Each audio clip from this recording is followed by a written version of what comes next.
प्रणाम दोस्तों, कैसे हैं आप सब। आप सबका एक बार फिर से हार्दिक स्वागत है आपके अपने YouTube चैनल महाकाल भक्ति ज्ञान में। दोस्तों, अजा एकादशी के व्रत को सबसे श्रेष्ठतम व्रतों में से एक कहा गया है। अजा एकादशी का व्रत रखने वाले व्यक्ति को चित्त, इंद्रियों, आहार और व्यवहार का संयम रखना होता है। अजा एकादशी का व्रत जीवन में संतुलन बनाना सिखाता है और अजा एकादशी का व्रत व्यक्ति को अर्थ काम से ऊपर उठकर मोक्ष और धर्म के मार्ग पर चलने की प्रेरणा देता है। इस व्रत का प्राचीन महत्व भी है। इस व्रत का फल अश्वमेध यज्ञ, कठिन तपस्या, तीर्थों में स्नान, दान आदि से मिलने वाले फलों से भी अधिक होता है।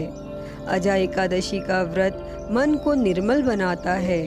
अजा एकादशी के दिन व्रती सभी नित्य कर्म से निर्वृत्त होकर घर की साफ सफाई करें और नहा धोकर साफ वस्त्र धारण करें।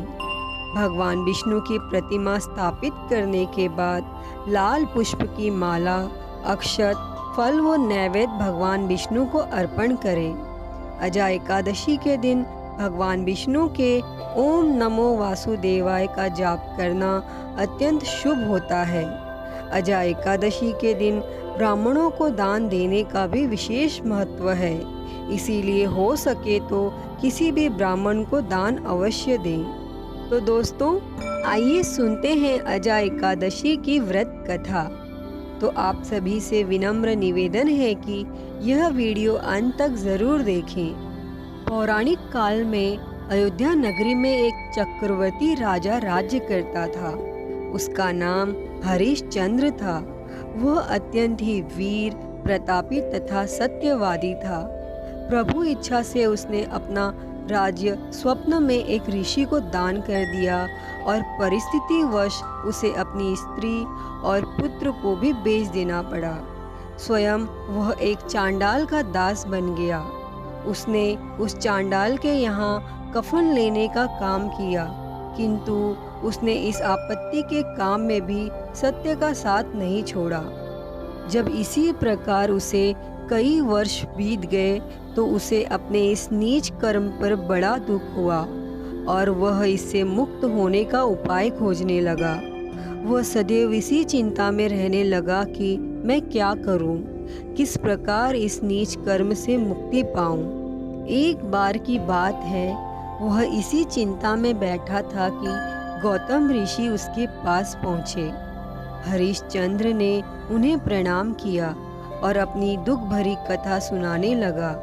राजा हरिश्चंद्र की दुख भरी कहानी सुनकर महर्षि गौतम भी अत्यंत दुखी हुए और उन्होंने राजा से कहा, हे राजन, भादो के कृष्ण पक्ष की एकादशी का नाम अजा है।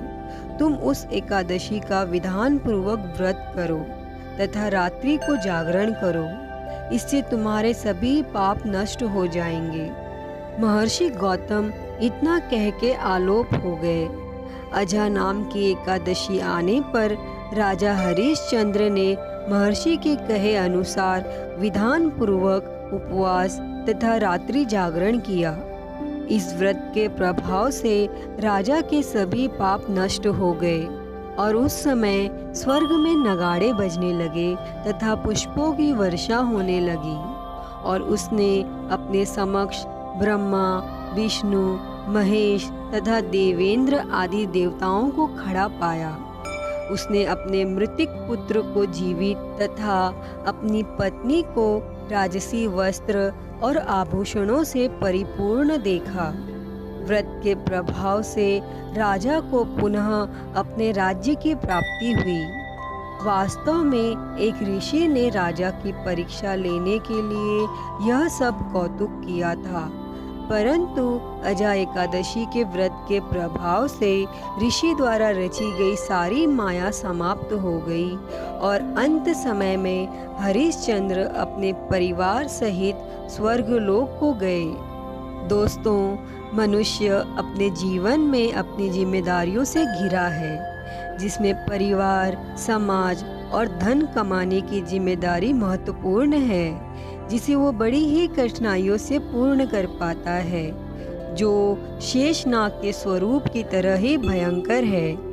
परंतु भगवान विष्णु की आभा मंडल शांत है, उनमें धैर्य है और मुसीबतों को अलग ढंग से देखने का दृष्टिकोण है, जो मनुष्य को सफलता प्राप्त करा सकती है। इसीलिए भगवान विष्णु मुस्कुराते हुए सांपों के राजा पर लेटे हैं और यही कार्य प्रत्येक मनुष्य को भी करना चाहिए। हे भगवान, इस कथा को कहते, सुनते और हुंकारा भरते पर सदैव अपनी कृपा दृष्टि बनाए रखना। जय श्री हरि विष्णु। दोस्तों, अगर आप लोगों को ये वीडियो अच्छी लगी हो तो प्लीज़ लाइक करें, शेयर करें, कमेंट करें और मेरे चैनल को सब्सक्राइब कर नोटिफिकेशन बेल को ज़रूर ऑन कर लें। हर हर महादेव। धन्यवाद।